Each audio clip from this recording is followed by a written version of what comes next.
اعوذ باللہ من الشیطان الرجیم، بسم اللہ الرحمن الرحیم۔ تاریخ: چکدرہ قلعہ۔ چکدرہ فورٹ خیبر پختونخوا، پاکستان میں واقع ایک تاریخی قلعہ ہے جو دریائے سوات کے کنارے اور افغانستان سے آنے والی قدیم راہ تجارت کی حفاظت کرتا ہے۔ یہ علاقہ تقریباً 3500 سال سے انسانی تہذیب کا مرکز رہا ہے، جہاں گندھارا ثقافت، بدھ مت کے مقامات اور ہندو شاہی دور کے کھنڈرات بکھرے پڑے ہیں۔ چکدرہ کا علاقہ قدیم گندھارا سلطنت کا حصہ تھا، جہاں 3 صدی قبل مسیح سے تعلق رکھنے والے موریہ سلطنت کے دور کے بدھ مت کے استوپے اور خانقاہیں ملتی ہیں۔ ڈمکوٹ ہل پر 1 صدی عیسوی کا ایک بدھ مت کا خانقاہ اور استوپا کھدائی میں سامنے آیا، جس کی مورتیاں اب سیدو شریف میوزیم میں محفوظ ہیں۔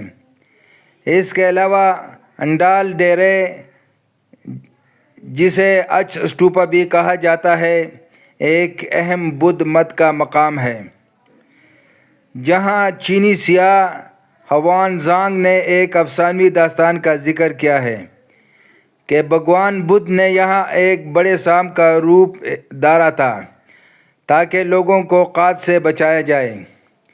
ہندو شاہی دور 11ویں صدی میں ڈمکوٹ ہل پر ایک قلعہ تعمیر کیا گیا، جو بعد میں تباہ ہو گیا۔ یہ تمام مقامات چکدرہ میوزیم میں بھی نمائش کے لیے دستیاب ہیں۔ ہندو شاہی کے دور میں محمود غزنوی آتے ہیں اور یہاں پر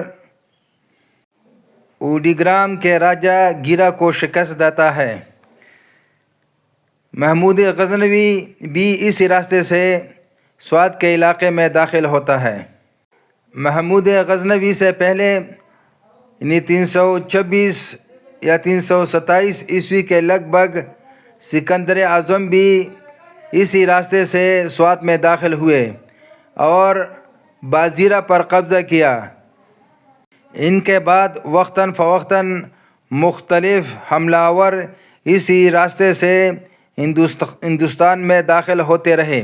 ہندوستان میں داخل ہونے کے یہی 2 راستے تھے، ایک خیبر پاس اور دوسرا ناوگے پاس، اور پھر ناوگے سے ہوتا ہوا اس چکدرہ فورٹ کے قریب سے وہ سوات میں اور پھر اٹک سے ہندوستان میں داخل ہوتے تھے۔ ہندو شاہی کے بعد سواتی قبائل یہاں آئے اور آخر میں یوسفزئی قبائل یہاں آئے۔ یوسفزئیوں کے پیچھے مغل بادشاہ بابر آیا۔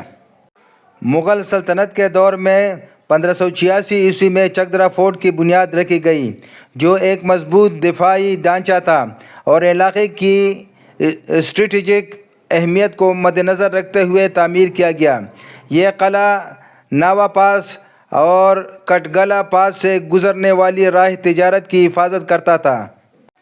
برطانوی راج کے دوران 1895 عیسوی میں اس مغل قلعے پر انگریزوں نے قبضہ کر لیا اور 1896 عیسوی میں موجودہ شکل میں دوبارہ تعمیر کیا گیا۔ یہ فورٹ سوات اور چترال کی طرف جانے والی راہوں کی حفاظت کے لیے اہم تھا۔ 1897 عیسوی میں ملکنڈ بغاوت کے دوران چکدرہ فورٹ کا محاصرہ 26 جولائی سے 2 اگست تک ہوا، جہاں پختون قبائل نے برطانوی فوج پر حملہ کیا۔ اس محاصرے میں ونسٹن چرچل، جو اس وقت ایک نوجوان افسر تھے، نے دفاع میں حصہ لیا، اور یہ واقعہ ان کی کتاب the Story of the Malakand Field Force میں بیان کیا گیا ہے۔ یہ محاصرہ برطانوی سلطنت کی علاقائی توسیع کی جدوجہد کا ایک اہم باب تھا۔ ونسٹن چرچل اس لڑائی کے بعد یہاں آئے تھے۔ آج چکدرہ فورٹ چترال اسکواڈز کی ایک اکیڈمی کے طور پر استعمال ہوتا ہے اور سیاحوں کے لیے ایک پرکشش مقام ہے،